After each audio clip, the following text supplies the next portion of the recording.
અંકલેશ્વર પાલ સમાજ જન સેવા ચેરિટેબલ ટ્રસ્ટ દ્વારા ભાગવત સપ્તાહનું આયોજન કરવામાં આવ્યું. અંકલેશ્વરના સારંગપુર પાસે આવેલ મારુતિધામ સોસાયટીમાં અંકલેશ્વર પાલ સમાજ જન સેવા ચેરિટેબલ ટ્રસ્ટ દ્વારા શ્રીમદ ભાગવત સપ્તાહનું આયોજન કરવામાં આવ્યું હતું. આ ભાગવત સપ્તાહમાં શ્રીમદ ભાગવત મહાપુરાણની પાવન કથાનું રસસભર વાંચન પ્રસિદ્ધ શ્રી ધામ હરિયાવન વૃંદાવનના કથાકાર શાસ્ત્રી કુંતી બેગલ દ્વારા કરવામાં આવ્યું હતું. તેમણે તેમના સરળ, ભાવપૂર્ણ અને ઉદ્બોધક વાણી દ્વારા ભગવાન શ્રી કૃષ્ણની લીલાઓ તથા જીવનના મહત્વપૂર્ણ ઉપદેશોને શ્રદ્ધાળુ ભક્તો સુધી પહોંચાડ્યા હતા. કથા દરમિયાન ભજન કીર્તન, આરતી અને કથામૃતથી સમગ્ર મંદિર પરિસર ભક્તિમય અને આધ્યાત્મિક વાતાવરણથી ભરાઈ ગયું હતું. આ પ્રસંગે પાલ સમાજ જન સેવાના હોદ્દેદારો અને भक्तों उपस्थित रहा હતા. सभी भक्तों को राधे राधे। और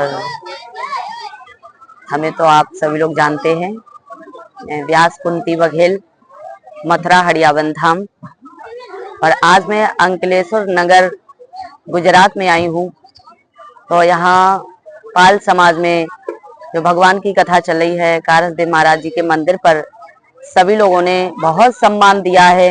जिस मंच मैं खड़ा हूँ तो यहाँ मेरे भाती जी महाराज का जो महाराज का मंदिर है, जिस प्रांगण में कथा भागवत का 20 जनवरी से कलश यात्रा कथा चालू किया गया था। पूरा एरिया के जितने लोग हैं, लक्ष्मण नगर, बापू नगर, शांति नगर, मातुरी धाम और अन्य एरिया अंकलेश्वर के पूरे लोग यहाँ इसमें बहुत सहयोग किया। और हमने जो कथा वाचक है मेरी कुंती शास्त्री बघेल वृंदावन मथुरा से हैं, इनका कथा का रसपान किया और बहुत अच्छे इनका प्रवचन रहे।